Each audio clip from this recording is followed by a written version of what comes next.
High guys, welcome to Raveena Kamble blogs. तर कशा आहात तुम्ही? आय होप तुम्ही मजेतच असणार. तर आज आम्ही बनवत आहोत सुशीला, जो की मराठवाडा व कर्नाटकामध्ये खूप असा प्रसिद्ध आहे. तर चला तुम्ही सुद्धा बघा. हे कुरमुरे आहेत. तर ह्याला आपण पाण्यामध्ये धुवून घ्यायचे, धुवून नका कमी धुवून स्वच्छ असे धुवायचे, म्हणजे पाण्यातून काढायचे फक्त ह्याला बस. त्या पद्धतीने असं पाण्यामध्ये टाकायचं आहे. इकडे ठेवलं असं हे थोडं थोडं करून म्हणजे पाण्यामधून काढून साईडला ठेवायचं. हे अशा प्रकारे करायचं. अशा प्रकारे कढई आपण ठेवली आहे. तिला चांगलं असं गरम होऊ द्यायचं. तर अशा प्रकारे इथे कढई गरम झाली, याच्यामध्ये आपल्याला तेल घालून घ्यायचंय. तेल असं चांगलं गरम झालं की त्यामध्ये आपल्याला शेंगदाणे हे फ्राय करून घ्यायचे. तर असं तेल गरम झालेलं आहे, ह्यामध्ये आपल्याला शेंगदाणे टाकायचे. शेंगदाण्यांना असं एकदम ब्राऊन आपल्याला करून घ्यायचे. तर बघा हे अशा प्रकारे आपले झाले आहेत ब्राऊन. तर हे आपण असे ह्याच्यामध्ये काढून घ्यायचे सर्व. तर अशा पद्धतीने शेंगदाणे ह्यामध्ये काढून घेतले आपण. हे असं कट करून घेतलं आहे. इथे कांदा घेतलेला आहे, टोमॅटो घेतलेला आहे, कढीपत्ता आणि कोथिंबीर आणि हिरवी मिरची. हे सर्व सुशीलासाठी खूप गरजेचं आहे. तर यामध्ये आपल्याला कांदा ॲड करायचा आहे. चांगलं गरम तेल झालं की कांदा टाकायचा आपल्याला. त्यानंतर कढीपत्ता. आता आपल्याला कांद्याला ब्राऊन करून घ्यायचं आहे. तर बघा हे कांदा असं त्याला पूर्ण आपल्याला ब्राऊन करायचे, परतून घ्यायचं आपल्याला. ह्याला 1 चमच मीठ ॲड करायचं आपल्याला, जेणेकरून कांदा आपला थोडा गळेल. तर यामध्ये आपल्याला मिरची ॲड करायची आहे. थोडासा झाला कांदा आपला, तर आता आपण मिरची ॲड करायची.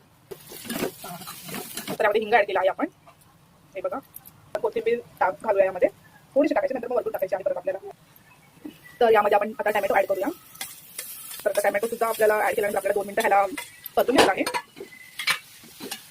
ह्याला असं परतून घ्यायचं मस्तपैकी. थोडं टॅमॅटो गळला ना, त्यामध्ये आपल्याला हळद ॲड करायची.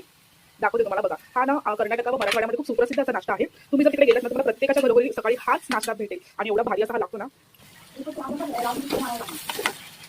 तर हा आपला कांदा टॅमॅटो चांगला सगळालेला आहे. तर आता आपण ह्यामध्ये हळद ॲड करूया. चांगल्याला आपण मिक्स करून घेऊया आणि नंतर मग ह्यामध्ये सुशीला ॲड करूया आपण. सॉरी, कुरमुरे ॲड करूया. मग सुशीला रेडी होईल.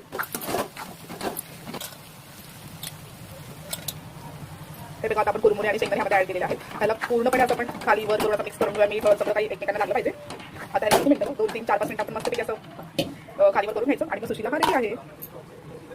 तर हे आपण आधी 1 चमच मीठ टाकलं आपण, आता दिसतच नाही मग आता हे परत मीठ ॲड केलेलं आहे थोडंसं. तुम्ही आपल्या चवीनुसार ॲड करू शकता. तर हे बघा असं प्रकारे आपल्याला चांगलं असं हे करायचं आहे. गॅस तेव्हा स्लो ठेवायचा आहे. तर फास्ट ठेवलं ना खालून सर्व चिकटून जाईल. त्यामुळे स्लो गॅसवरती मिक्स करून घ्यायचं आहे आपल्याला. पूर्ण हे एकजीव होईपर्यंत आपल्याला हलवतच राहायचं आहे. जर असं आपण सोडलं ना पूर्णपणे ते खाली चिकटून जाईल, मग काहीच मजा राहणार नाही आपल्या सुशीला. तर बघा हा आपला सुशीला इथे रेडी झाला आहे. तर चला आता मी तुम्हाला सर्व करून आणि याचं काय बोलतात त्याला टेस्ट करून सांगते. तर बघा असा आपला सुशीला रेडी झाला आहे. तर चला तर तुम्हाला मी दाखवते टेस्ट करून. खूप असा भारी दिसतोय.